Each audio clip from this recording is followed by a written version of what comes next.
Nouvelle Télé-Guinée, Gadel Janvier. Chaque jour. Tout jour à 4h. Le matin à 8h. À midi, midi tapant. À soir, 8h. Télégamme, Télé-Guinée Magazine, chaque dimanche, 4h l'après-midi. Nouvelle Télé-Guinée, sans commentaire, sans voix monter, Gadel Janvier.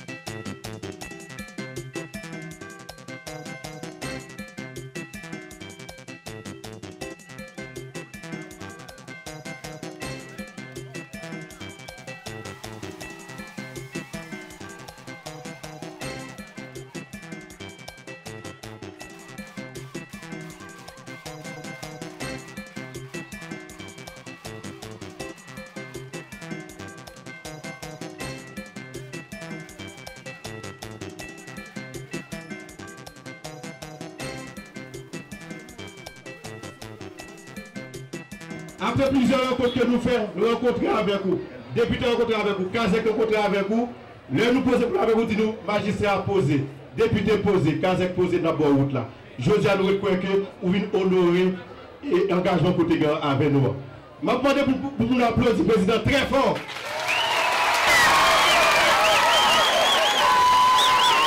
Merci. Président, problème nous te gagné ça va net là, comme nous te connaissons, c'est problème route là.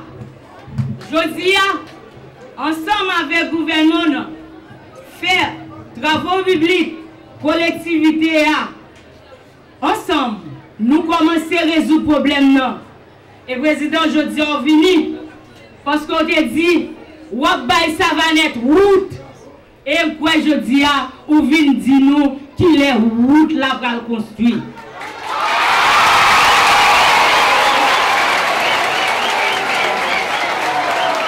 Il y a un pile monde qui te croit.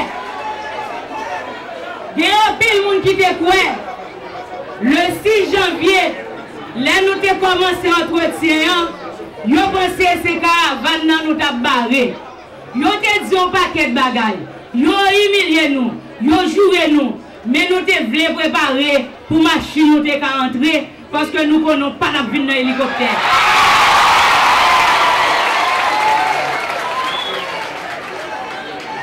Président, Savanette, nous gagnons une capacité dans sa écotourisme, président. Nous avons une zone qui est dans l'appli. L'appli tombée 365 jours sur 365 jours. Eh bien, nous pouvons, si nous mettons question touriste en valeur dans Savanette, nous sommes capables de prendre soin de nos présidents. Nous avons une frontière, nous ne sommes pas porte pays, président. Mais faut-il livrer à lui-même. Nous avons un marché qui construit depuis en 2013, président. Politique fait le bac à inaugurer. Nous avons une maternité qui construit. Politique fait le bac à inaugurer, président. Alors que dans la ville frontalière que nous sommes, Dominique dit, il n'y a pas accepté forme à la couche de République dominicaine. Président, nous t'arrêtons ou pencher sur ça. Président, nous avons bétonnage ville là qui a commencé. Et pour ça, directeur général là, ministre là, il était directeur général. Président, nous t'arrêtons caravane, nous continuons. Comme nous parlons de Savanette qui sont en zone qui a produit un pile manger, eh bien, comme une zone tout, faire un cheval qui tombe dans la Tibonite là, c'est là le prend naissance. Nous avons gagné une pépinière, la caille nous dans Savanette, une façon pour nous gérer question désastre, question inondation, président. Problème d'utilité, nous disons début de Reda, c'est le président qui a parlé là. Le président a acheté un bus pour ça. Problème, nous avons résolu tout de suite.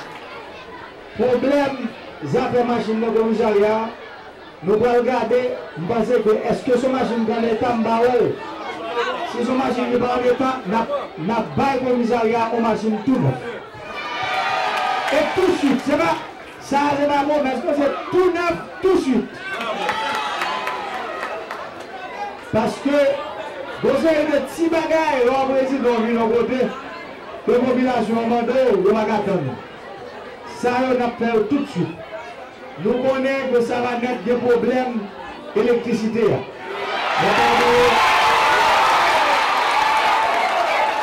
Pas oublier, manquer 15 mois pour tout pays à pour 24 sur 24.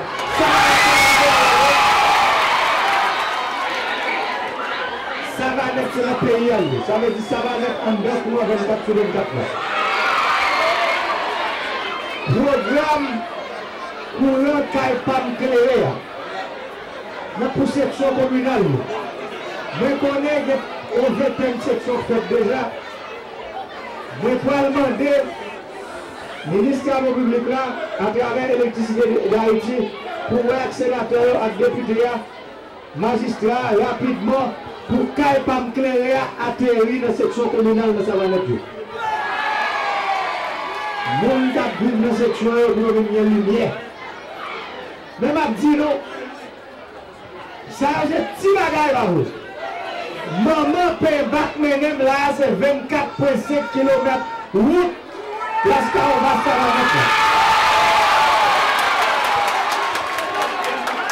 avec pour sur la rivière la colline.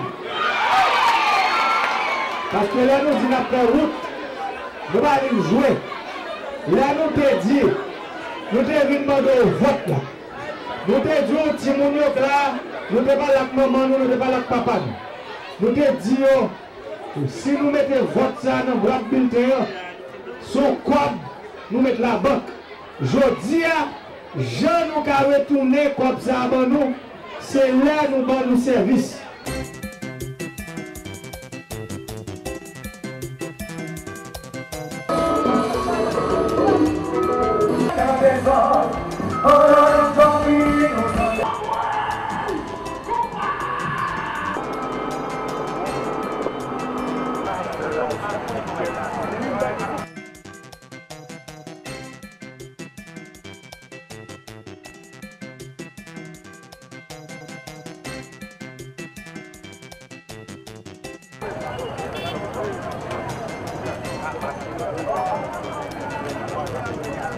On était passé, visiter mon Belader. C'est une grosse surprise pour moi. Ça a été une réunion qui a fait dans la mairie sur le 70e anniversaire de la et le député Guerchon qui était là, sénateur, je me parlé avec eux avant de venir dans la rencontre. Ils dit moi que le rêve par eux, c'est ouais, que pour Belader, il y a une rénovation qui fait là-dedans, ville là, pour venir éclairer pour fêter 70 ans. Et c'est pour ça, même moment, nous avons travaillé pour nous mettre en commission sous pied, qui a gagné mairie de Belader, qui a gagné député et qui a gagné un conseiller dans le Palais national, c'est Rénal Lebéris, qui l'a donné, et puis membre dans la société civile Belader. Pour qui ça, c'est pour nous faire rénovation ville là, parce que Jean nous là, nous c'est ça où il y a une déviation, c'est dans route côté nous allons construire plus gros boulevard. Un plus gros boulevard qui est dans le pays, c'est le boulevard Léon du Marseille estimé. Et normalement, le travail, nous connaissons pas facile, difficile, et nous-mêmes nous camper derrière la commission, nous camper derrière mon Belader pour que le travail soit une réalité. D'ailleurs, c'est pour ça que nous visitons aujourd'hui, pour nous dire mon Belader. J'en ai dit, nous travaillons pour que tout l'autre ministère qui concerne vienne là. Je prends l'exemple du ministère de la Santé publique. Je parle avec le responsable de l'hôpital là qui dit jusqu'à présent il y a beaucoup de travail qui commence à être fait. Je crois que le ministre de la Santé publique qui a regardé là, capitaine de moi, il pour venir regarder ça avec le responsable. Et DGI il pour venir regarder là, tout l'autre bureau de l'État. Et DH dit pas tout le monde pour venir là parce que nous te dit au 31 octobre, il faut que le travail soit fait dans la zone. Boulevard, est-ce que la pièce est finie au 31 octobre? Moi-même, personnellement, c'est un rêve. Pas. Mais moi, je travaille en pile tête chargée, en pile travail qui pour faire. Nous prenons sans nous pour que un bon travail qui remette ici. Là. Pour les gens qui parlent avec moi tout à l'heure, on sait que les gens qui sont côté, ils passent sur le terrain. Même je dire que l'oreille mes œufs frits, vous pas garder les œufs à tout entier et puis pour manger les œufs frits. Parce que l'oreille mes œufs frits, il faut garder les œufs écrasés et puis les œufs frits pour manger l'oreille. Nous dit l'État, c'est accompagner les citoyens. C'est pour ça, dans le niveau ministère des Finances, il y a une direction qui est occupée de ça. C'est ça où les directions qui fait expropriation dans le ministère des Finances. Mais non seulement nous allons travailler avec eux sur ça, les gens qui ont des bons titres et autres, mais les gens qui ont des jardins dans la zone. Nous demandons aux commissions pour qu'il y ait des travaux qui fait pour nous comment pour faire pour encadrer, pour que les gens non seulement route là pour bénéficier de lui, mais pour gagner des avantages qui permettent de continuer le travail, le route là fin fait. Moi profiter de moment ça pour m'excuser auprès de la population Bel-Ader que je n'ai pas de temps de parler avec eux. J'ai toujours aimé que je parle avec eux à vivre voix parce que nous avons un mauvais temps qui a venu là parce que nous connaissons en fin de semaine qui est compliqué pour nous. Nous avons demandé tout le monde qui était pour arriver à jouer, qui vient pour traverser de l'eau, il faut prendre précaution parce que pour fin de semaine, ça a pile la pluie pour tomber dans le pays. Je profite pour me dire que les Bel-Ader, il y a une radio locale qui est là, yo connaît qui l'amour que nous-mêmes nous avons dans cœur pour eux. Mais je nous dis, ce travail nous te promet, ce travail nous vient travailler.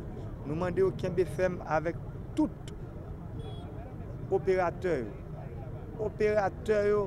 qui viennent aider nous, ingénieurs, tout le monde, chauffeurs, c'est le monde nous aider. Là, nous avons un problème, pour te tirer de l'eau pour eux, pour te manger pour eux, c'est haïtien pareil. Parce que vous venez là, c'est travail, vous venez travailler avec. Et pour nous garder, nous avec une délégation, nous avons des étrangers avec nous, nous avons des blancs là. Yo même, c'est eux qui ont un petit trottoir, mais un petit cop là. Ça veut dire la BID, Banque interaméricaine de développement, nous venons montrer qui j'ai fort que les Haïtiens ont fait pour compte.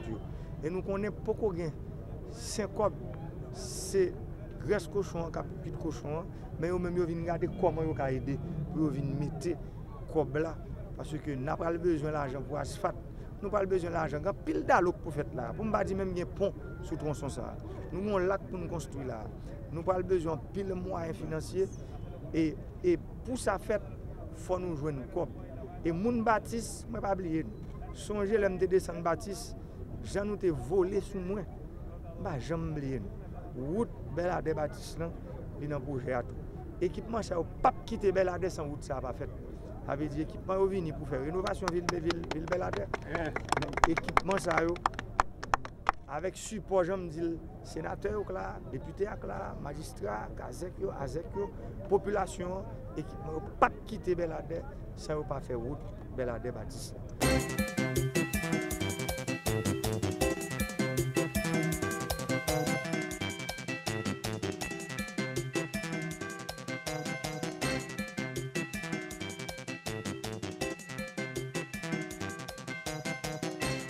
Pour favoriser l'avancement de ce pays, pour favoriser la promotion de la démocratie, le développement social, la bonne gouvernance du secteur lui-même. Il serait temps que nous ayons ici en Haïti une véritable école de journalisme qui permettrait à ceux qui veulent pratiquer cette profession d'acquérir le savoir-faire et la formation adéquate. Bien formés, les journalistes sauront leurs droits et leurs obligations et exerceront ce métier en se soumettant au b.a.-ba du métier. Par exemple, le journaliste sait nécessairement, même s'il n'est pas tenu de révéler ses sources, il a toutefois le devoir d'en vérifier l'authenticité et l'exactitude des informations. Il est également tenu de respecter l'éthique professionnelle. Mais est-ce que tous les journalistes actuellement, est-ce qu'ils savent effectivement ce qu'est l'éthique professionnelle? Bien formés, les journalistes seront plus enclins à respecter un code d'éthique et de déontologie. Nous avons déjà oui, c'est vrai, mais très peu de journalistes qui exercent ce métier le connaissent ou encore s'y soumettent. Et nous devons faire en sorte que nous protégeons cette profession et puisque la liberté d'expression est un acquis pour lequel nous avons dû combattre, il faut que ces journalistes-là, quand ils seront bien formés, puissent vraiment jouir pleinement de cette liberté d'expression, mais sans en faire un passe-droit pour faire du libertinage. La création d'un syndicat ou d'une instance de régulation est d'ailleurs souhaitée. De meilleurs traitements pour les journalistes sont aussi requis. Mais il faut aussi des médias forts et libres. À l'heure actuelle, la quasi-majorité des médias sont des entreprises privées et personnelles. Pas de bon ton que les dispositions de loi soient prises pour venir en support à la presse. Par exemple, un régime d'aide à la presse suivant des critères bien définis. La France, par exemple, a fait le choix de soutenir la presse écrite par des financements publics. Est-ce que, ici en Haïti, de telles mesures ne seront pas nécessaires pour favoriser un climat favorable à la liberté de la presse? Il faudrait aussi garantir le libre accès à l'information. Au sein même de la corporation, ceci fait débat. Certains estiment qu'une telle loi serait nécessaire, d'autres non, parce que cette disposition est déjà comprise et protégée dans notre législation. Quand on parle de corruption, soyons aussi vigilants. Il y a des formes de corruption qui sont beaucoup plus brutales que celles qu'on voit. J'ai une femme, j'ai des sœurs, j'ai une fille. Qu'est-ce que nous avons comme attitude au quotidien vis-à-vis de nos sœurs? Et je parle encore, si les hommes sont vulnérables, je me demande si les femmes journalistes ne sont pas encore plus vulnérables. Donc, tout ceci c'est pour dire que la corruption, elle prend différentes formes. Il y a des abus aussi qu'il faut considérer et combattre sous toutes leurs formes. En termes de perspective, je dirais tout simplement que il y a 4 projets de loi et nous vous félicitons, madame, pour tout ce que vous faites. Mais je voudrais pouvoir, en tant que membre, ce n'est pas pour me dissocier, au contraire, je dis toujours à mes enfants, c'est facile d'être le premier en classe. C'est encore plus difficile de le rester. Rester nos premiers, mais en tant que membre de cette communauté, je voudrais proposer quelque chose. Cette démarche. Si on y regarde bien, tous les projets de loi auxquels on fait référence ont été préparés. Mais ont été préparés dans un cadre, dans un contexte différent et difficile. C'était juste après les tremblements de terre ou autour de cela. Ça, c'est un. Donc, le contexte a beaucoup changé. Deuxièmement, nous n'avons pas la culture de préparation de projets de manière inclusive. Et donc, si je pouvais me permettre, pas seulement vous, c'est un appel à tout le monde, qu'on s'associe pour organiser des forats et rediscuter de manière inclusive, y compris en faisant venir les gens de la société civile, en leur traduisant les choses en langage créole pour qu'on puisse s'entendre et améliorer ces projets. Et après, tous ensemble, unis pour livrer la bataille, je pense qu'on pourra avancer. Il y a 4 projets de loi, on nous a bien entendu. Nous l'avons fait dans d'autres secteurs pour l'éducation. Et les députés ont accepté à un moment donné d'ouvrir. Ils avaient 3 projets. Finalement, ils ont voté un et ils ont dit que les deux autres n'étaient pas encore prêts. Prenons cette démarche et ensemble aussi œuvrons pour que les projets votés ne remplissent pas seulement les tiroirs. Ça n'a pas de sens. Donc, il s'agit d'un défi que nous devons nous lancer. Et je vous dis cela en disant que l'UNESCO est prête à travailler avec tout le monde. Monsieur le ministre, nous sommes là, messieurs les juges, commissaires du gouvernement, journalistes, nous sommes prêts à travailler avec vous pour que l'on puisse avancer dans cette direction. Par rapport à ça aussi, en termes de perspective, on en parlait avec Jeffrey, je souhaiterais que l'année prochaine, je ne sais pas où je serai, qu'on ne soit pas assez à nous écouter les uns les autres, qu'on initie des débats et que ces débats, on sorte des points d'action pour que tout au long de l'année, on puisse travailler ensemble pour avancer. Sinon, on va se fossiliser.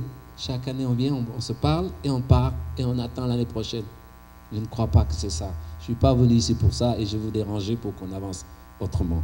Donc, faisons en sorte à ce que on continue le débat sous d'autres formes.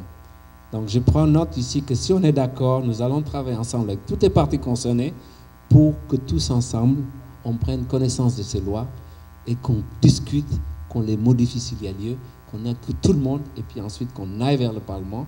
D'ailleurs, ça se fera, j'espère, avec le Parlement. C'est tout Haïti réuni, y compris nos partenaires internationaux qui auront droit au chapitre, comme tout le monde.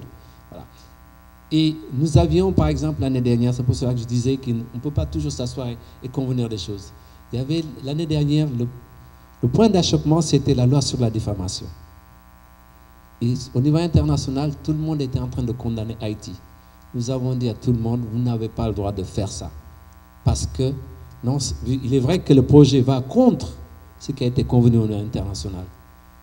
Mais ce n'est qu'un projet de loi qui n'est pas encore tout à fait approuvé, puisque le Sénat l'a voté, mais la Chambre basse n'a pas encore approuvé. Donc, la loi n'est pas encore là. On ne peut pas condamner un pays sur cette base. La Constitution de 1987 reprend dans son préambule même l'adhésion d'Haïti à la Déclaration universelle des droits de l'homme, DUDH. Donc, la DUDH qui n'a en fait, en tant que telle, qu'une valeur déclarative, a en Haïti, en raison de son incorporation dans la Constitution, une valeur obligatoire, une portée juridique contraignante. De plus, l'article 28 de la Charte fondamentale confirme que tout Haïtien a le droit d'exprimer librement ses opinions en toute matière par la voie qu'il choisit. La Convention américaine relative aux droits de l'homme, au pacte de San José de Costa Rica, ratifiée par Haïti le 18 août 1979, publié au journal Le Moniteur numéro 77 du 1er octobre de la même année, confirme ce droit au premier paragraphe de l'article 13. Ce droit est aussi consacré par le premier paragraphe de l'article 19 du Pacte international relatif aux droits civils et politiques du 16 décembre 1966, entré en vigueur le 23 mars 1976, ratifié par Haïti le 23 novembre 1990 et publié au Moniteur numéro 2 du 7 janvier 1991. Ce droit repose sur le pluralisme, la tolérance et l'esprit d'ouverture. La pluralité d'opinions individuelles est la source même de la liberté d'expression qui, selon un arrêt de la Cour européenne des droits de l'homme, vaut non seulement pour les informations ou idées accueillies avec faveur ou considérées comme inoffensives ou indifférentes, fonds Petro-Caribé, quels que soient les auteurs ou les mobiles poursuivis, peut être considéré comme une atteinte à l'exercice du droit à la liberté d'expression. De tels agissements dans une société démocratique ne peuvent être tolérés. L'État a donc l'obligation d'établir la vérité sur ce qui s'est exactement passé, d'identifier les responsables, les rechercher et les soumettre à la justice répressive aux fins de sanctions. La liberté de la presse et d'expression, c'est une liberté qui est transversale et qui est considérée comme la mère de toutes les autres libertés, parce que les autres libertés ne pourront pas s'exprimer si la liberté de la presse et d'expression n'existe pas. Donc c'est extrêmement important, ce n'est pas une affaire de journalisme, une question qui concerne les journalistes, les médias, ça concerne tout le monde, mais absolument tout le monde. Mais souvent, en Haïti, nous avons constaté que quand certaines personnes sont au timon des affaires, quand des gens sont au pouvoir, ils pensent que souvent que les journalistes, ce sont des gens, des gens qui empêchent le gouvernement de tourner en haut, ou bien qui sont des fauteurs de troubles, on a tous les qualificatifs pour les journalistes qui souvent ne font que leur travail. Mais souvent on oublie qu'on n'est pas au pouvoir éternellement. À un certain moment, on va se retrouver au sein de la population, au sein de la société civile. Et qu'est-ce qu'on dirait si quelqu'un voulait museler la presse, ou bien museler la liberté d'expression? Certainement, on serait peut-être les premiers à s'ériger contre un tel état de fait. Donc c'est pourquoi, pendant que nous sommes au pouvoir, il faut continuer à défendre la liberté de la presse et d'expression, parce que nous en aurons besoin un jour ou l'autre, parce que nous ne sommes pas au pouvoir à vie.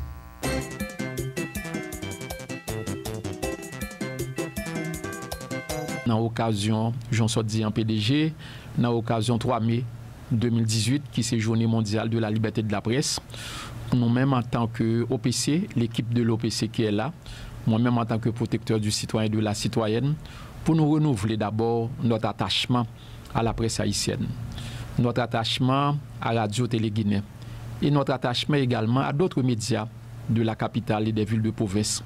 C'est l'occasion pour nous expliquer que le travail que les médias ont fait, quitte ces médias chauds, quitte ces radios, quitte ces télévisions, quitte ces journaux, quitte ces monde qui ont revu, eh bien, travail, information, ce qu'il a fait là, son travail d'une grande importance, qui est très significatif. Et ce n'est pas sans raison que, Anissa, thème que vous choisi pour commémorer la journée mondiale de la liberté de la presse, eh bien, c'est médias, justice, état de droit, les contrepoids du pouvoir. C'est parce que vous estimez que journée aujourd'hui, non seulement à l'échelle mondiale, mais aussi en Haïti, que la presse a un rôle fondamental que le pour jouer en matière de justice. La presse a un rôle fondamental que pour jouer en matière de la construction d'un état de droit en Haïti. Certes, matin, 3 mai 2018, nous ne sommes pas capables de dire que nous allons célébrer la journée mondiale de la liberté de la presse. Directeur Borges, nous ne sommes pas capables, parce que nous connaissons que la presse a fait face, nous sommes capables de dire, non seulement à l'échelle mondiale, à de sérieuses difficultés. Par exemple, le dernier cas récent que nous avons gagné en Haïti, eh bien, c'est la disparition de ce journaliste Vladimir Le Gagneur, jusqu'à présent pour qu'on ait une lumière qui fait sur lui. Nous avons en mémoire le cas de ce journaliste Jean-Leopold Dominique, 3 avril 2000, ça fait plus de 18 ans. Donc autant dire que à chaque fois qu'on commémore la journée mondiale de la liberté de la presse, nous pas quoi moment c'est à la fête, moment c'est à la réjouissance, mais c'est plutôt un moment de commémoration pour nous garder quel est le bilan, quels sont les défis de taille auxquels que la presse haïtienne, la presse en général à travers le monde, je t'ai dit dans l'introduction, qui ça que nous sommes capables de faire ensemble pour nous surmonter défis ça. Donc présence nous là matin, c'est une occasion pour nous voyons un signal très clair en tant que responsable d'une institution nationale de protection et de promotion des droits humains pour nous faire comprendre que pas capable de protection, pas capable de promotion de droits monde sans la présence de la presse qui a un rôle fondamental à jouer en matière de protection, en matière de promotion de droits monde. Médias, justice et état de droit, les contrepoids du pouvoir. D'abord, thème ça a montré que question justice là, liée également à travers que les médias fait. Et en Haïti, le plus souvent, nous sommes capables depuis vers les années 1986, eh bien, le canal de la presse eh bien, fait avancer des revendications en matière de justice.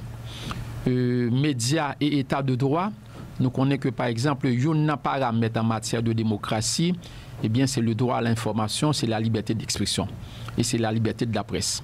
Donc c'est un signal qui montre que on va avancer vers de la démocratie lorsque, par exemple, la liberté de la presse, la liberté d'information, le droit à l'information respecté. Contre-poids du pouvoir, eh bien, c'est la nécessité pour que la presse eh bien, garde le plus souvent sa neutralité en matière du droit à l'information. Donc, il faut que vous ayez une presse, gens que en pile monde aujourd'hui, tout le monde souhaite, une presse beaucoup plus engagée, mais aussi une presse qui est beaucoup plus professionnelle, qui chita sur l'impartialité, qui chita sur l'objectivité, qui chita sur la véracité des faits. Et il y a un slogan que moi-même moi toujours aimé lorsque par exemple il y a des informations dans Radio-Télé Guinée, il y a toujours entendu dire que Radio-Télé Guinée c'est one cent. Il n'est pas là pour appuyer X, il n'est pas là pour l'appuyer Y, il n'est pas là pour jouer rôle défenseur il n'est pas là pour jouer milieu de terrain, il n'est pas là pour jouer avant-centre, il n'est pas là pour jouer goalkeeper pour tout, gardien de but, mais il est là pour lui seulement faire le reflet de ça qui a passé en dans la société. Et là, nous pensons que c'est beaucoup de professionnalisme, et nous même au-delà de professionnalisme qui gagne dans la radio-télé guinéenne que nous voulons honorer, que nous voulons appuyer. Nous croyons que la presse haïtienne a un rôle fondamental que pour jouer.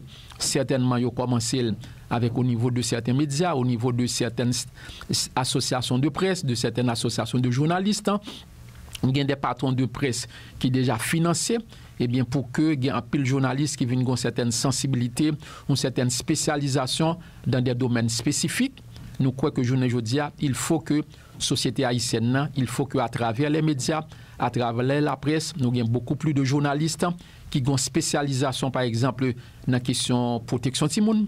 Il faut que nous formions beaucoup plus de journalistes dans la question monde qui supposent vivre avec les cap vivent et qui ont VIH-Sida, les personnes infectées ou affectées par le VIH-Sida.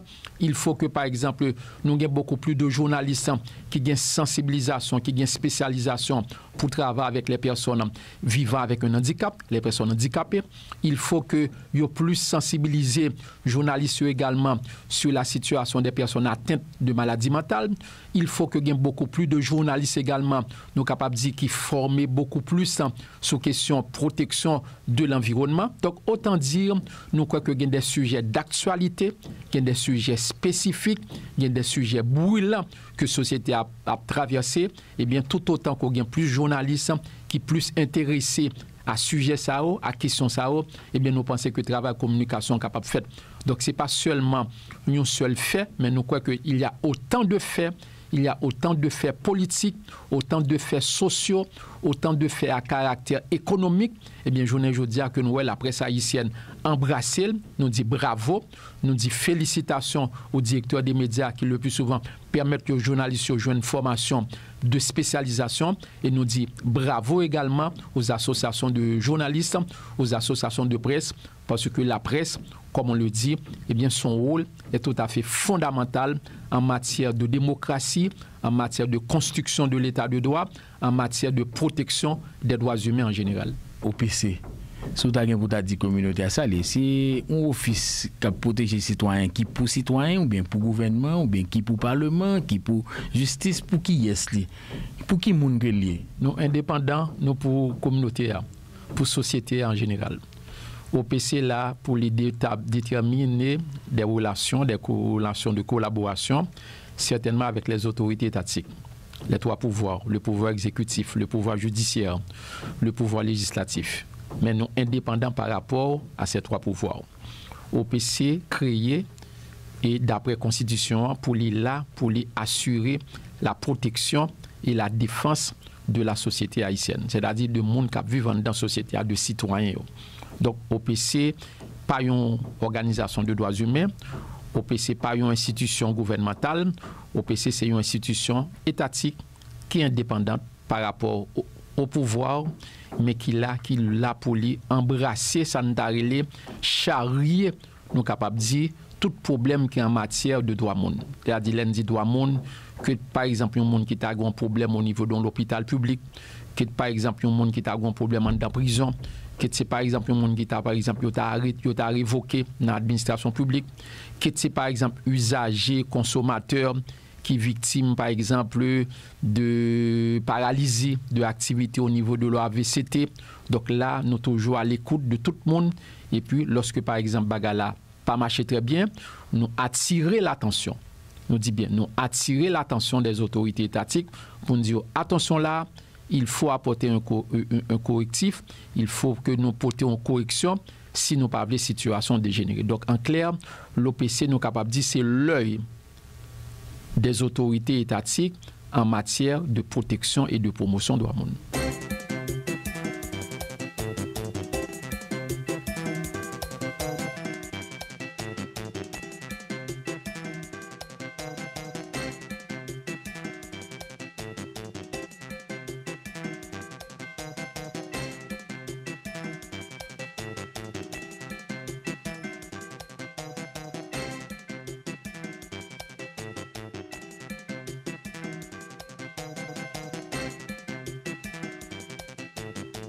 Sentiment de l'occasion 120 ans, son sentiment de respect pour les gens qui ont créé Nouvelle-Lys, à l'esprit qui a créé Nouvelle-Lys en 1898. Là. Qui ça l'esprit a? C'était un média qui respectait les normes, qui commercial, qui professionnel, qui touche comme dans deux personnes. Abonnés qui prend abonnement journal là, gens qui fait réclame dans le journal là. Et c'est ça qui permet Nouvelle-Lys, je dis à 120 ans, c'est parce que les fondateurs étaient tracés, nous restons dans la ligne, nous continuons dans la ligne, nous avançons dans la ligne.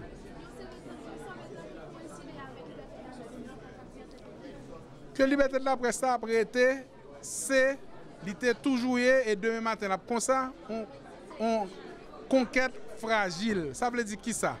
Liberté, c'est une flamme qui l'humain et puis il y a un vent qui a soufflé. Ou quand il n'y a pas de problème avec le vent, et puis quand il y a un gros vent qui passe, il l'éteint. Mais la pour l'humain. À chaque fois dans le pays, que la liberté de la presse est éteinte, il est obligé de relumer parce que le pays n'a pas qu'à fonctionner sans lui. Son construction liée, les journalistes ont parti pour le faire, la société a parti pour le faire, l'État a parti pour le faire, parce que nous tous nous besoin de liberté de la presse. Parce que nos pays, quand il y a liberté de la presse, toute l'autre liberté est portée au plus bien. La liberté de la presse est un thermomètre de qui j'ai l'autre liberté dans nos pays, que c'est liberté pour nous entreprendre, que c'est liberté. Quelle que soit la liberté, elle a besoin de liberté de la presse, parce que la vérité, c'est la presse qui finit par dire pour nous tous qu'à joindre, pour nous qu'à partager, pour nous qu'à avancer.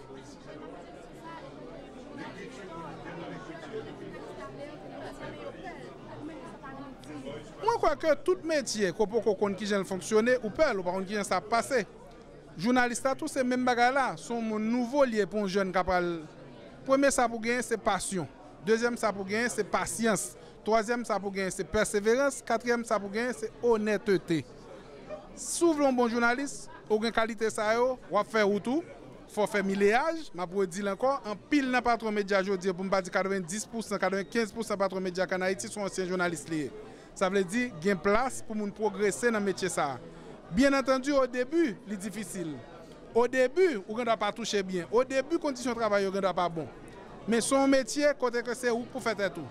Par exemple, cadre fort, sous un reportage li bon, et moun kap gade yo, et patron après que le bon. Sous un reportage qui pas bon tout, il y a pour ça. On ne doit pas jamais progresser dans le métier. Tant que dans tout métier, on ne doit pas jouer au football pendant toute vie, ou pas jamais faire un goal. Journaliste, c'est même gens lié tout, ou pas besoin de peur, même dit jeune que c'est pour journaliste, que c'est pour l'autre profession, on pas besoin de peur. C'est faire ça pour faire bien, c'est chercher qu'on pratique, chercher qu'on méthode, respecter, honnête, passionné, persévérant ou privé. L'anniversaire, c'est le 1er mai. Nous choisissons aujourd'hui, qui sont une date symbolique, qui c'est Journée mondiale de la liberté d'expression, parce que nous pensons que pas qu'à une presse sans liberté d'expression. On presse pas qu'à exister dans le pays côté et parole n'a pas bayonné. Donc c'est pour cela que nous sommes tenus à notre façon à marquer date ça, parce que son combat perpétuel, son combat quotidien, même si on sorte de comme si on semble aller dans la bonne direction, obligé véatif, obligé à veiller parce que le danger est toujours là. Les risques de bâillonner la presse vont toujours continuer à exister. Donc pour nous, c'était l'occasion de témoigner notre solidarité à tous nos confrères et à tous ceux qui se sont battus et continuent à se battre pour la liberté d'expression. Les fondateurs, c'est M. Guillaume Cheraki et mon arrière-grand-père Henri Chauvet. C'est eux qui font des journaux, c'est eux qui ont une vision pour le journal.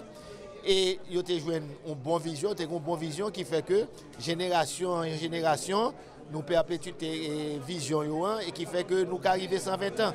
Donc c'était, même quoi que les fondateurs ont pensé que le journal est arrivé à l'Aïssa Koulia. Pas de secret, il y a des modes de fonctionnement, il y a des principes.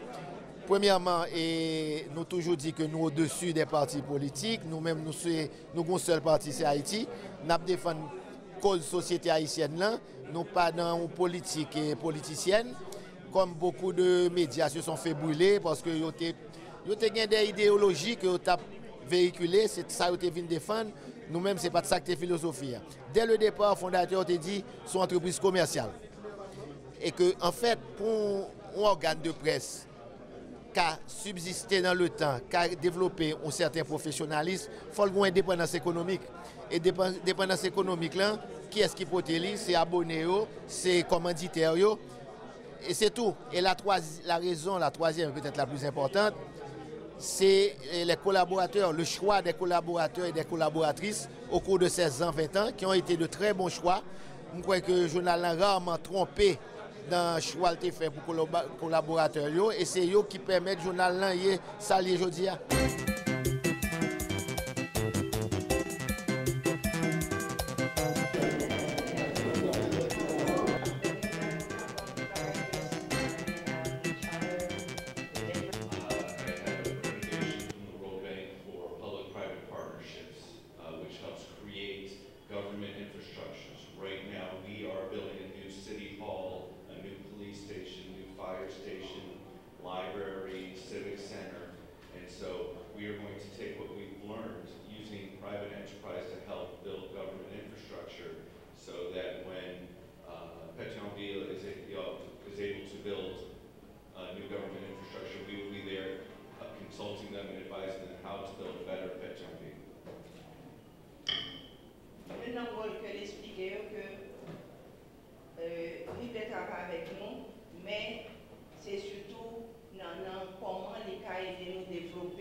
Oui, là-dedans, nous avons parlé des matériels d'urgence, qui sont parlé de ça là tout. Nous fait que nous-mêmes, nous en construction des centres d'opération d'urgence, nous fait recruter ensemble de sapeurs-pompiers là, donc dans le cadre d'échange, par des formations pour eux, et dans ce sens-là, ils ont déjà parlé pour eux qui sont capables de aider nous dans le cadre de formation.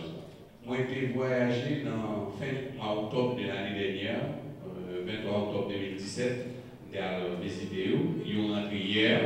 Il y a eu séjourné hier et jeudi avec nous. Ils vont quitter pour y aller dans le sud. Il y a retourné le 5 pour repartir le 6. Nous avons une visite de maire Steven Grant de Boynton Beach qui est venu visiter nous. Donc, il est avec nous depuis hier. Et c'est dans le cadre d'échange que nous-mêmes nous avons gagné. Il vient dans mon voyage de réciprocité parce qu'à la fin du mois d'octobre de l'année 2017, nous avons visité et il vient nous en visite. Et visite ça, nous sommes déjà, nous gagnons 3 points centrales que nous avons travaillé sur ensemble, question éducation, question assainissement et question urgence par rapport à pompiers et ambulance que nous travaillons. Et là, ils promettent nous que l'arrivée à la Kaili, il va regarder et dans quel sens, dans quelle mesure que lui-même est capable de collaborer avec nous et pour que l'échange soit capable de réciproque. C'était ça l'objectif et voyage là qui commençait. Donc nous pensons que lundi prochain, nous avons une visite d'exploration pour nous regarder ensemble question centre d'urgence là et laisser la présence avec nous.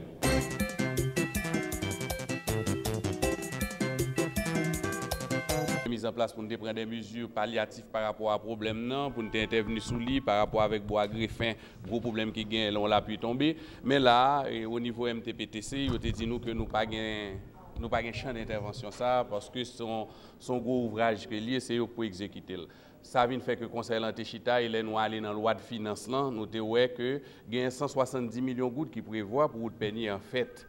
Et moun peigner un petit Jean-Bouquet, nous comprenons frustration yo parce que ça fait longtemps route là dans état ça et grand pile promesse qui toujours faite pour exécuter route là pas jamais fait. Donc nous même au niveau conseil là rapidement nous te chita, nous relais sénateur Kato, nous fait le part de loi finance là avec Kazek et Azek, nous chita ensemble et à partir de là nous faisons commission côté que nous rencontrer avec travaux publics. Et là ingénieur Nader l'autre jour t'es transporté sur les lieux pour le rencontrer avec les populations pour que te baille assurance que président, gouvernement, il y a un projecteur qui braquait sur route Pénière. Donc, comme son ouvrage à haute intensité que lié, qui m'a un pile moyen, donc il promet que lui-même rapidement au niveau des travaux publics, qu'il va prendre mesures pour qu'il soit capable d'aménager route en attendant que vos constructions soient capables de faire. Et selon l'information que nous gagnons, et en l'air, et le président est allé avec un ensemble de matériel dans la tête ravine pour qu'il ait commencé curage parce que c'est sous madame l'Elvini construction anarchique qui fait que de l'eau en gaillé, il y a plusieurs branches qui fait que la route est toujours bloquée. Et nous-mêmes, en tant que magistrats, en tant que monde qui a dirigé, nous comprenons la nécessité pour route ça fait parce que ce n'est pas normal que les citoyens, sur le travail, ils ont besoin d'entrer la caille, il a fait 2-3 heures de temps et parfois, il a pu en tomber, route est bloquée. Mais ça qui est important, c'est que dans le budget, ça là, 2017-2018 là comme là. Et là, qu'on y est, nous d'accord avec pression qui exercée pour permettre que les routes sont capables de faire le plus tôt, le plus rapidement possible pour que la population sorte dans l'état que lié. Message là, puisque le projecteur a braqué sous peigné, je pense que le travail que la population a pour le faire, elle fait déjà. Et désormais, son leader national, question route peigné. Donc, nous demandons à l'État central pour que lui prenne les mesures nécessaires le plus tôt, le plus rapidement possible pour route là, capable de faire. Pour peigner, nous-mêmes nous disons que, étant donné que les revendications ont passé, donc on baille un petit moment de trêve pour permettre que les travaux publics les exécutés, ça pour exécuter là pour améliorer la route là, et ben un délai nécessaire et adéquat qui pour permettre que nous garder est-ce que effectivement parole lui a prévu pour route là fait correctement.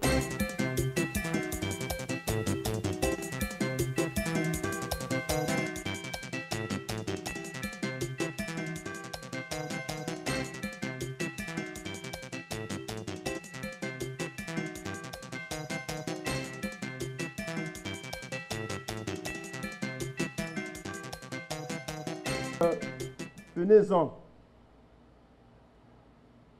Partez sans crainte. On laisse Haïti, mais Haïti ne vous laisse jamais. Elle continuera de hanter vos nuits. Et nous sommes sûrs que vous reviendrez encore pour ressourcer sur cette terre encore vierge et riche de sa mosaïque de culture et de la diversité de son peuple. Au nom de la Direction générale des impôts, au nom du gouvernement de la République et en mon nom propre, je souhaite à vous tous un bon retour dans vos pays respectifs et que vous gardiez dans vos cœurs le meilleur souvenir du colloque de Haïti. Nous nous donnons déjà rendez-vous au pays frère du Cameroun pour le 34e colloque du CREDAF en tant que nouveau président en exercice du CREDAF. Nous allons tout mettre en œuvre pour que les différentes activités que nous aurons le plaisir d'organiser pour la nouvelle année soient couronnées de succès. Les fructueux échanges et débats interactifs qui ont certainement eu lieu pendant ces 3 jours auront permis, entre autres mérites, de soulever un ensemble de points qui entretiennent des rapports étroits avec la performance fiscale et la redevabilité. Je voudrais mentionner la gouvernabilité, sinon le renforcement des capacités managériales de l'administration fiscale, l'éducation du contribuable, la qualité des services aux usagers et l'adaptation de l'administration fiscale à la modernité, incluant justement la reddition de comptes. Il s'agit d'un ensemble de chantiers sur lesquels les projets de la Direction générale des impôts d'Haïti devront s'aligner. Mesdames, Messieurs, voilà un ensemble de points que, avec le sens de responsabilité qui généralement caractérise les administrations fiscales, vous avez certainement su agiter pendant ce colloque qui, touchant à sa fin, ouvre de nouveaux chantiers en éclairant à beaucoup d'égards la voie que nos administrations fiscales devront emprunter. Je formule le vœu que les actes de ce colloque les influencera grandement. Je ne peux que remercier le CREDAF de ces journées enrichissantes. Qu'il me soit permis enfin de saluer l'effort consenti par chacun d'entre vous pour rendre possible cet événement. À nos amis étrangers et à nos frères d'Afrique qui ont parcouru un si long chemin, je souhaite un bon voyage de retour, beaucoup de succès dans votre carrière professionnelle, tout en formulant le vœu de vous revoir parmi nous, même si c'est sous d'autres chapeaux. Je profite pour féliciter la DGI pour l'accueil et l'organisation de ce colloque. Le pays vous en est reconnaissant.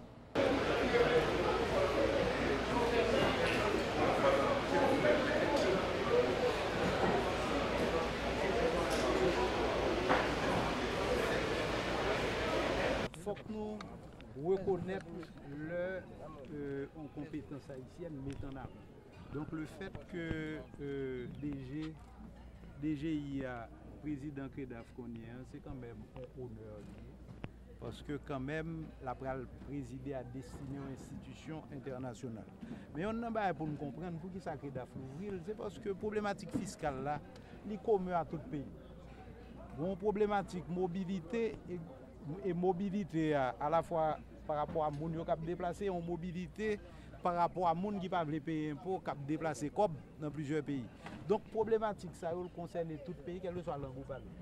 Vous comprenez qu'on parle portugais, qu'on parle espagnol, qu'on parle anglais. Donc il est important que nous comprenions dans le cadre pays à tradition légale française pour nous capables de comprendre nous entre nous, mais l'important pour nous comprendre la problématique de l'autre pays de telle sorte que nous mieux interagir avec eux. Vous comprenez que il y a des couloirs de communication leur un problème pour nous connaître qui gens pour aborder pour nous déjà connaître système fiscal tout pour nous connaître plus ou moins ce qui gens a fait des coopérations pour empêcher que y ait des contribuables qui échappent à l'impôt en déplaçant l'argent d'un pays à un autre parce qu'on connaît le système pas commun. Maintenant, vous pouvez dire comment va la santé, la nation économiquement? Ah bon, bien content, ou compléter ça, parce que autrement, question à tout là.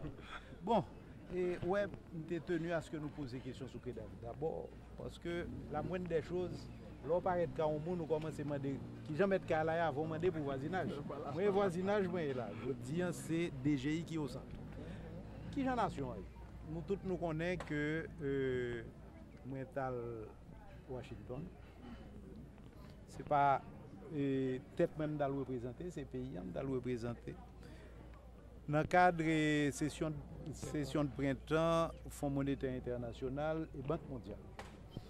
Et dans le cadre de ça, il fait une revue générale de situation macroéconomique. Là.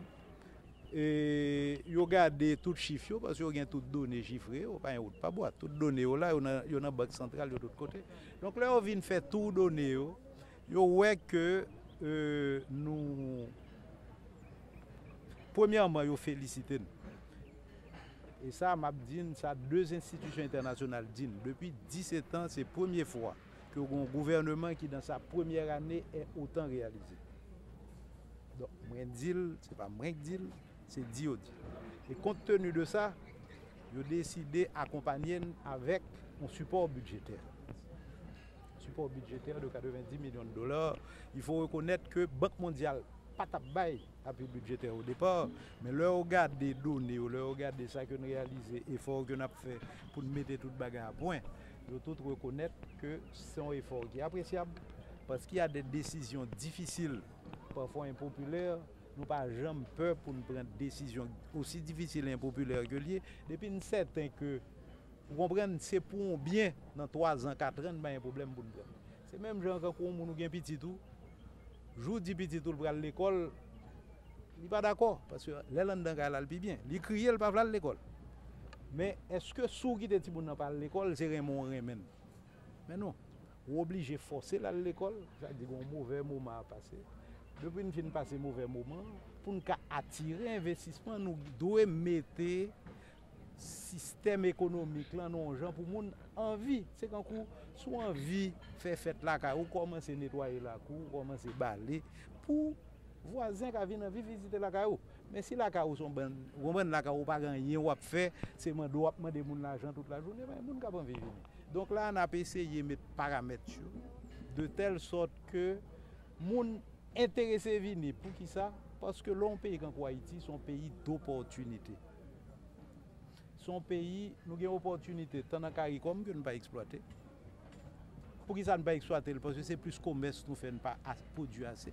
Depuis nous rentrons dans le système productif, là, nous avons qu'à exporter. Nous avons des produits, notamment bio, produits agricoles, qui sont très en demande, mais nous pas qu'on gens pour nous positionner.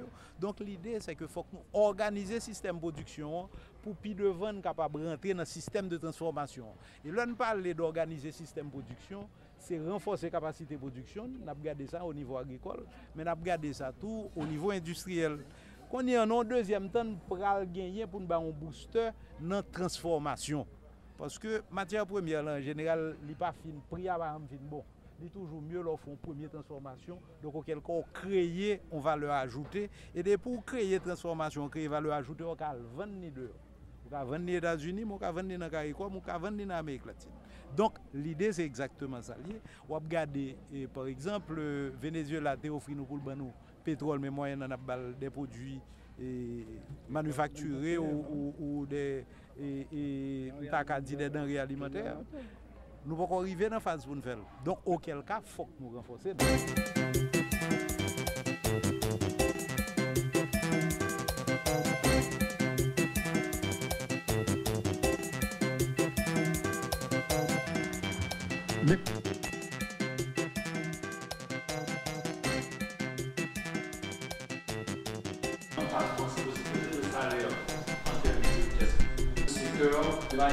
J'ai beaucoup plus d'interrogations et de questions sur la question de la corruption que de propositions à faire. Et une première question que j'ai, est-ce qu'un président de la République en Haïti doit continuer à être considéré comme mineur? Est-ce que c'est normal que l'on considère un président comme mineur dans l'exercice de ses fonctions, alors que le président peut orienter comme il veut toutes les dépenses qui vont être faites dans un secteur donné. Les contrats, il y a des contrats qui sont donnés à des groupes. Moi, comme Premier ministre, je n'ai jamais vu ces contrats. C'est pourquoi vous avez vu que mon nom ne peut pas être cité dans des histoires de Petro-Caribé et compagnie, parce que je ne le savais pas. C'est ça la réalité. Donc, est-ce qu'un président doit être considéré comme mineur dans la gestion du pays? Je ne le pense pas. Doit-on permettre que les parlementaires, sénateurs et députés continuent à dicter les choix des ministres?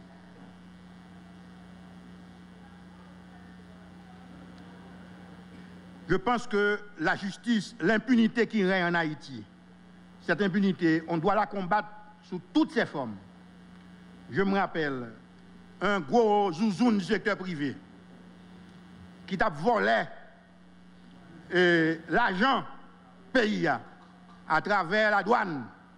Lorsque nous faisons arrêter, parce qu'il falsifiait, il falsifiait Bordeaux pour le payer pour importation de véhicules. Nous décomptons ça.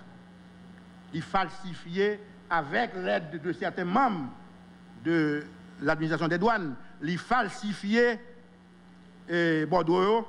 C'est un coup, pour mon petit exemple, son gros camion de 14 roues, par contre c'est un camion 14 roues, je ne sais pas, mais la faut payer un petit Volkswagen.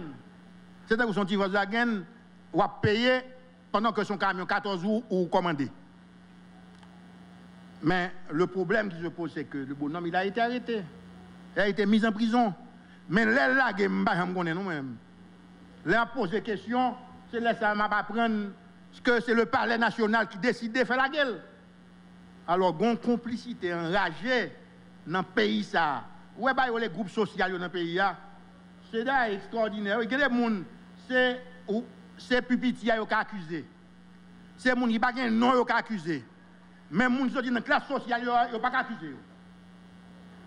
C'est la réalité ça qui gagne dans le pays. Si tant aussi longtemps nous ne pas mettre main sous lui pour nous combattre et puis empêcher que c'est pour ça moi dis que corruption sont bagaille qui qui compte la promotion des droits. Parce que lorsque toute base est faite, c'est l'école qui a rien pour Timounio, c'est l'hôpital qui a rien pour les gens qui sont malades, c'est le travail qui a rien pour les jeunes, c'est manger qui a rien pour le peuple. Responsabilité et transparence, le cas de la primature. Là, je me suis dit, qu'est-ce que je vais faire? Sous quel angle que je vais aborder ce sujet, cette problématique? Bon. Je me suis dit, étant donné que les textes existent, et la primature, le Premier ministre doit fonctionner sur la base de ce que dit la Constitution et les lois. Alors je me suis dit, je vais passer en revue les textes et pour voir les interactions qui existent entre les trois pouvoirs, et plus particulièrement le Premier ministre dans ses responsabilités et aussi dans le cadre de ses missions. Le sujet de cette table ronde est assez étendu. Essayer de le cerner dans le cadre du temps imparti est vraiment un défi. Et tenant compte de cette contrainte, j'ai donc résolu de faire une présentation très schématique. D'autant plus qu'il est question de me concentrer sur mon expérience d'ancien Premier ministre. L'approche est de situer le Premier ministre, ministre primature, dans le contexte de la Constitution et des lois qui fixent les pouvoirs, les missions, les responsabilités, et des institutions de contrôle garantes, incitatrices, promotrices de la transparence. Pour la Constitution, je vais vous épargner la douleur de lire les articles, mais quand même, je vais les signaler. Le Premier ministre,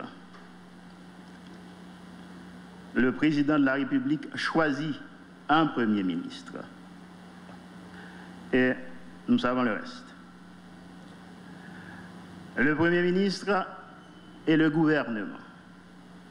Le Premier ministre, en accord avec le Président, choisit les membres de son cabinet ministériel. Je ne sais pas si les anciens premiers ministres présents ont effectivement participé dans le processus de choix des ministres. Le Premier ministre, quand il le juge nécessaire, adjoindra au ministre des secrétaires d'État. Là encore, est-ce que les adjoints sont effectivement choisis par le Premier ministre? Les actes du Premier ministre sont contresignés, le cas échéant, par les ministres chargés de les exécuter. J'arrive dans un gouvernement, si tu peux mettre le premier slide, voilà. J'arrive dans un gouvernement en qualité de Premier ministre, sachant qu'il n'y a pas de guide pratique. C'est bien, l'ex-premier ministre Yvon Neptune vient de faire tout un tour autour de la Constitution et des lois, mais il n'y a pas de mode d'emploi. Il faut apprendre sur le tas, et on arrive avec son savoir, ses compétences, son savoir-faire, pour essayer de comprendre la complexité des relations avec le président, avec son cabinet, avec les ministres, avec le Parlement, avec l'international, avec la société civile et la société en général. Un processus extrêmement difficile. Je ne reviendrai pas sur les exemples pris par l'ex-premier ministre Alexis et l'ex-premier ministre Neptune.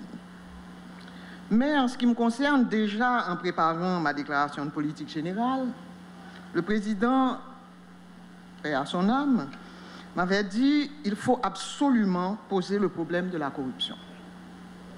La corruption, elle est partout et elle est massive. Elle n'est pas propre à nous. J'étais avec des collègues latino-américains au début de la semaine et le Péruvien m'a dit les 4 derniers présidents du Pérou sont en prison. Le président Lula est en prison.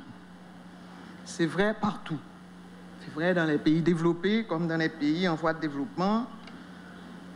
On n'a pas encore vu chez nous, mais peut-être. Donc la corruption existe et elle est massive. C'est le premier jour colloque que nous avons fait sous thème transparence et corruption. C'est un colloque de 2 jours, côté nous allons aborder tout aspect de phénomène ça, parce qu'on prend conscience même Jacques, nous, son phénomène qui est important dans la société, d'autant plus que depuis quelques années, où elle a une importance grandissante. Et nous-mêmes, comme citoyens, l'affecter vie nous, l'affecter l'économie pays, l'affecter l'État, l'État plus faible, l'État plus pauvre, et l'État incapable de base service public de base qui est nécessaire pour la population. Et dans toute base, encore une fois, c'est toujours le monde qui est plus pauvre qui paye ça.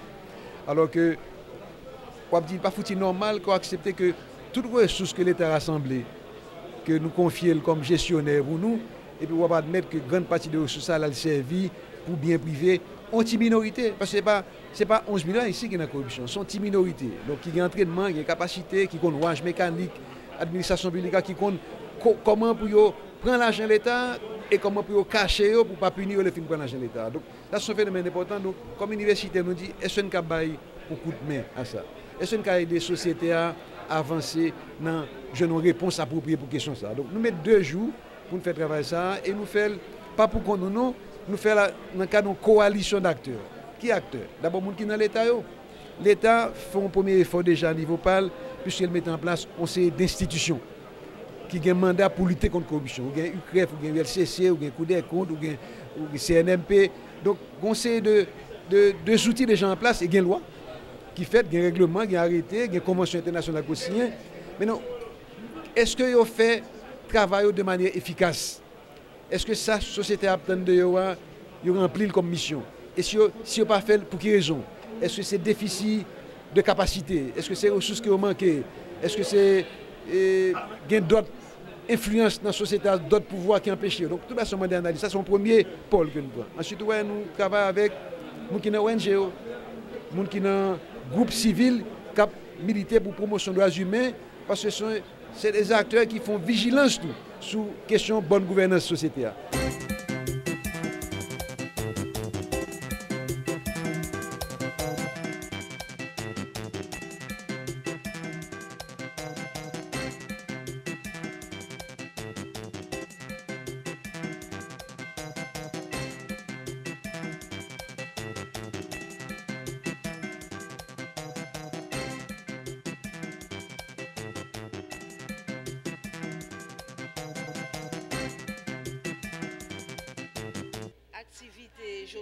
C'est une journée porte ouverte que nous faisons dans l'Institut en prélude à la journée internationale des sages-femmes qui est 5 mai. Donc à travers le monde entier, c'est 5 mai qui est journée internationale toutes sages-femmes dans les 5 continents. Alors en prélude, nous devons faire une activité à l'école là pour nous montrer tout le public là institut de formation sage-femme là. Pour nous faire connaître. Catégorie professionnelle santé ça yo, bah nous une explication sur détail travail yo fait. Détail. Catégorie travail. Bon, catégorie professionnelle ça c'est une nouvelle catégorie que le ministère santé publique mettait en place dans le pays d'Haïti pour aider, pour accompagner les femmes enceintes, accompagner pendant qu'elles n'ont pas accouché, leur fin d'accoucher, occuper, prendre soin de petits bébés qui fait fête là, et travailler dans le niveau de planification familiale, mais tout ça qui a trait à la santé femme.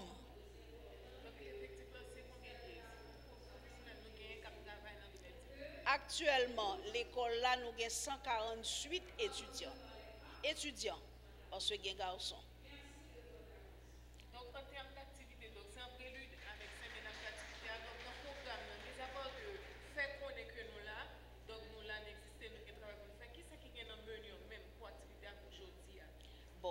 réunion pour activité, nous avons une présentation, nous avons une visite guidée l'école là. Nous montrer plusieurs tables de activités que une sage-femme fait avec matériel didactique que tout ça yo apprendre l'école là. Après nous gagnons entretien avec jeunes yo. Ensuite nous avons pour nous présenter programme l'école là, programme enseignement l'école là. C'est ça pour aller présenter après. Mais pour le moment, ouais, c'est questions-réponses, il y a fait avec jeunes concernant profession sage-femme. Après ça, nous avons envisagé tout un collecte de sang. Parce que banque de sang, et la Croix-Rouge présent pour faire collecte banque de sang.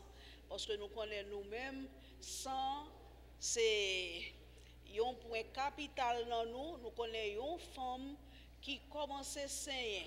Si nous quittons 2 heures de temps sans nous pas en bali soin, la mourir.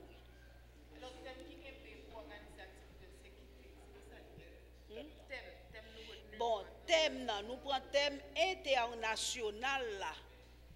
Thème international là, il dit que les sages-femmes donnent l'exemple en offrant des soins de haute qualité. Alors, soins de haute qualité, nous offrons d'abord aux femmes, nous offrons soins de haute qualité aux couples, nous offrons soins de haute qualité aux jeunes, les adolescents des deux sexes. Nous offrons haute qualité à petits bébés qui font fête. Nous offrons soins de qualité à toute la famille, à la famille haïtienne. Et de là, nous entrons dans la communauté haïtienne. UNFPA a appuyé l'autorité nationale depuis les années 70 sous question santé de la reproduction. Ce qui est important pour nous connaître, c'est que les activités aujourd'hui sont continues. Depuis les années 70, nous avons appuyé le ministère de la Santé publique. Après 2010, l'ancienne école et INSFSF l'a tombé. UNFPA vient arriver un peu plus fortement dans l'appui de l'école nationale des sages-femmes. Et c'est dans le cadre de ça que chaque année, nous essayons en coopération avec l'école là, mais aussi en coopération avec l'association des sages-femmes là, célébrer journée ça qui est une journée qui est spéciale. C'est une journée pour nous réfléchir sur qui signification et comment sage-femme a aidé nous en Haïti pour nous lutter contre un fléau qui c'est fléau de la mortalité maternelle. Son bagage que dans toute sous-région, c'est nous-mêmes qui gagnons les données les plus préoccupantes. Donc, il est le temps pour nous tresser et trousser manches nous pour nous avancer sur le dossier ça. Et c'est dans le cadre de ça que nous n'avons pas porté appui. Donc, jeudi, comme nous connaissons, et thématique journée liée avec question qualité de soins. Et qualité de soins liée au cœur de comment on sage-femme travaille. On sage-femme ne pas travaille seulement en aspect médical, technique. Il fait en réfléchissant pour comment est-ce que il peut assurer que femme la PDA confortable, sentir à l'aise, que dignité femme avec droit femme prend en compte. Et c'est dans le cadre de ça que qualité de soins, et ça veut dire le soin respectueux, vraiment au cœur de gens sage-femme à travail. L'État est défini que pour nous satisfaire besoins société, besoins population, nous gagnons un déficit en personnel formé. Et ce n'est pas aujourd'hui que nous avons gagné assez de médecins, assez obstétriciens pour répondre à la demande là. Et nous avons au début lancé une stratégie formation sage-femme. Donc c'est ça que fait l'État, son partenaire immédiat de toute action, mise en place stratégie, formation, déploiement pour assurer présence sage-femme au niveau de toute communauté, puisque son personnel qui pourrait intervenir à 3 niveaux. D'abord en prénatal, c'est-à-dire avant que la femme enceinte l'a accouché. Dans la deuxième partie, il y a une période accouchement, même pour le prendre en charge accouchement, pour le prendre en charge maman plus petit bébé. Et troisièmement, postnatal, parce que on connaît si nous combattre mortalité maternelle, mortalité elle qui arrive avant et qui arrive pendant l'accouchement, qui arrive après.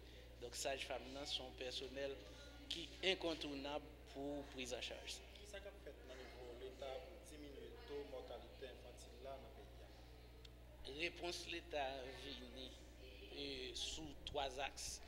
D'abord, un axe de renforcement formation pour nous assurer que nous identifions les principales causes qui mènent la mort maternelle là et pour nous porter réponse.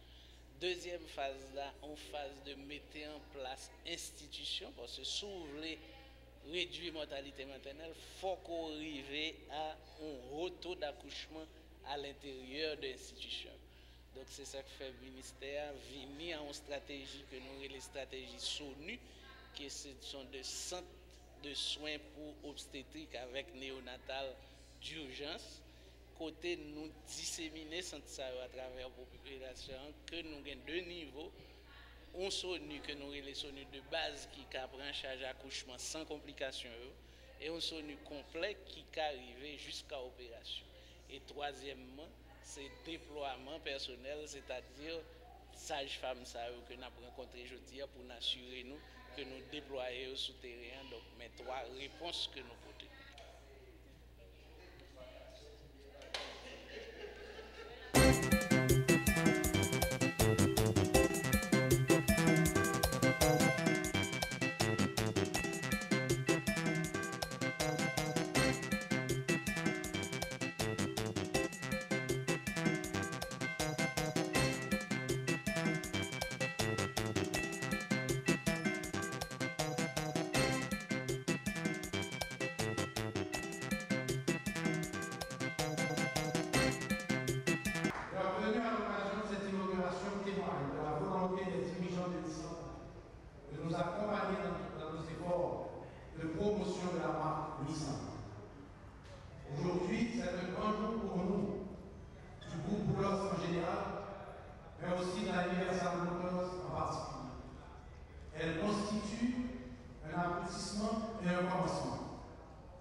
Déjà, notre groupe, qui comprend les 2 institutions sœurs, Autoplaza et Universal Motors, a acquis au 31 mars 2018 24% de part de marché sur les 12 derniers mois.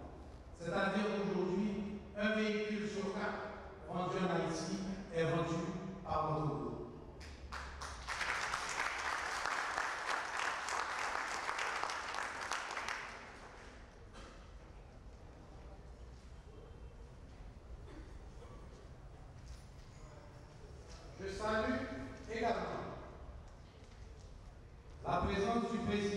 de la Société Universelle Motors, M. Raymond Jacques.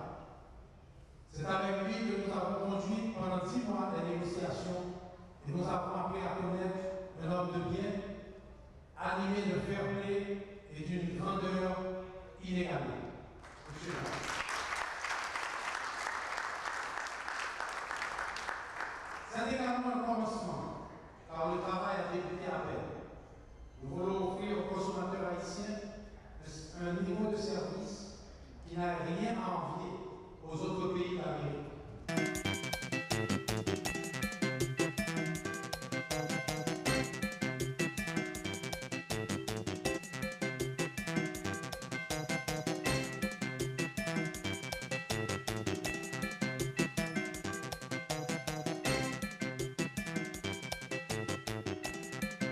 Sachant combien il est difficile de conduire en Haïti, pouvez-vous imaginer le fait de suivre un hélicoptère? Imaginez en plus quand cela implique plusieurs membres du personnel médical, des membres de la famille et des patients malades. Les spécialistes des communications font tout cela parfaitement en utilisant l'anglais, le français et le créole dans l'urgence et sans erreur. En octobre dernier, nous étions dans ce même hangar pour célébrer nos techniciens d'urgence médicale, nos flights IMTB, qui étaient les premiers haïtiens à être certifiés au niveau international. Peut-être les reconnaissez-vous dans leurs uniformes parmi nous ce soir. Le but d'Haïti Ambulance, qui est d'être pour les Haïtiens, par les Haïtiens, se manifeste encore ce soir. Nos communicateurs de vol certifiés à l'international travaillent pour cette distinction chaque jour. Ils ont suivi un curriculum rigoureux. Ils ont étudié et se sont préparés pendant des mois et ils ont continué à jongler toutes ces tâches avec leur famille, les universités et ce travail. Celebrate something really, really special. And I apologize for doing this in English, but you don't want to hear my French. I'm pretty sure about that. Haiti Air Ambulance is all about saving lives and reuniting families, but another of the great rewards of doing this work is to help young Haitian professionals learn the air medical profession and then take their place as skilled members of our team. In the service of air medical transportation, it is so important that one could call it the lifeline of our operation. Without the dedication of these men, our patients would not reach us with their desperate cries for help. Our emergency phone lines would never be answered. Critical calls could not be placed. The complex coordination of care between hospitals and caregivers would not transpire. Ultimately, our life-saving aircraft would not fly. Without these men, there would be no vigilant and watchful eye, nor guiding voice at the end of the radio transmission. These men are at the heart of Haiti Air Ambulance. While each of them has a very unique story of how they came to join us along this journey, they each share the same passion, dedication to achieve the goal of becoming this nation's very first International Association of Medical Transport Communication Specialists Certified Flight Communicators. And boy, is that a mouthful.